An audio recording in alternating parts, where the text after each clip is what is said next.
Hey, good to see you this evening as we continue in the book of Psalms in our Old Testament studies. We're at Psalm number 39, 13 verses. It looks like is, but originally was a three-verse hymn. The heading says, to the chief musician, probably the temple choir leader. And as we divide it up into like three different verses to make it kind of more like what we're familiar with. It's like, apparently, even though it's a song, David's written it out of some experience he's had where he's been suffering maybe some kind of sickness or something, and he puts it in three different verses. It says first he wanted to say something to God about it, but he just suppressed it, and then he just couldn't keep from saying something to God about it later on. He just kind of blew up, and then finally the third part is he sits down and tells it to the Lord in a reasonable way here. So, verse 1, David says, I will take heed to my ways, that I sin not with my tongue, and I'll keep my tongue and mouth with a bridle, like control my mouth if I can, while the wicked's before me. I was dumb with silence, I held my peace, even from good, and my sorrow was stirred. So I wasn't going to say a thing, tried to keep my mouth shut and keep my tongue still. But he says, but my heart was hot within me.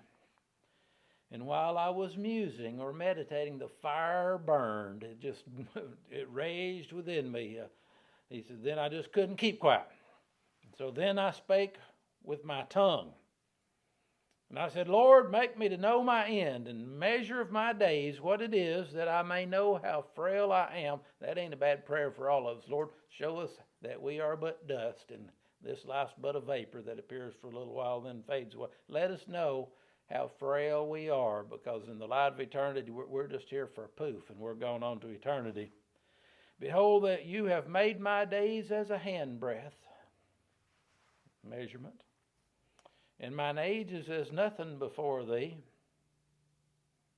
Verily, every man at his best state is altogether vanity, or translation in the middle of mine says here vapor, which goes along with Brother James in the New Testament. This life's but a vapor that appears for a little while, then fades away. Every man in his best state, we're just a vapor. Then it's got that musical rest, Selah, which is a good place to stop and think about what you just read. And then we move on to the next verse. Surely every man walks in a vain show. Surely they're disquieted in vain. They're just putting on a vain, useless show. They're disquieted in vain. And here's sort of the truth, ain't it? We heap up riches and don't know who'll gather them.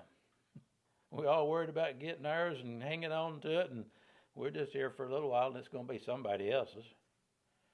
And now, Lord, what wait I for? My hope is in you. Our hope's not in this world or its riches. Our hope's in the Lord. My hope is in thee. Deliver me from all my transgressions. That's a big word, A-L-L, 3 letters, but all have sinned. Deliver me from all my transgressions. Transgressions, I should say. But aren't you glad that the blood of Christ cleanses from all sin? We find out over in John's epistle, all sin. Deliver me from all my transgressions. Make me not the reproach of the foolish. I was dumb. I wasn't going to open my mouth. Open not my mouth because you did it. Now David begins to think, well, whatever was going on with me that I was so angry about, he says, I see it from the hand of God now because I deserved it. I did something and God's correcting me. 10. Remove thy stroke away from it. Remove thy stroke away from me. I'm consumed by the blow of thy hand, God. When thou with rebukes dost correct man, see, God does correct us, don't he? He's a loving father, and any loving father on this earth is not going to let their children run wild. They get out of line, he's going to correct them, right? Try to put them back on the way because he wants what's best for them ultimately. And David saw that he had done something to cross the line, and God's correcting him. So now he recognizes that, and he tells God that he does. So when you rebuke, verse 11, you correct man for sin, iniquity. Thou makest his beauty to consume away like a moth. Surely every man is vanity. Selah, the end of the second verse here. So the next two verses, we'd call it the third verse of the song, the two verses of the Bible, third verse of the song.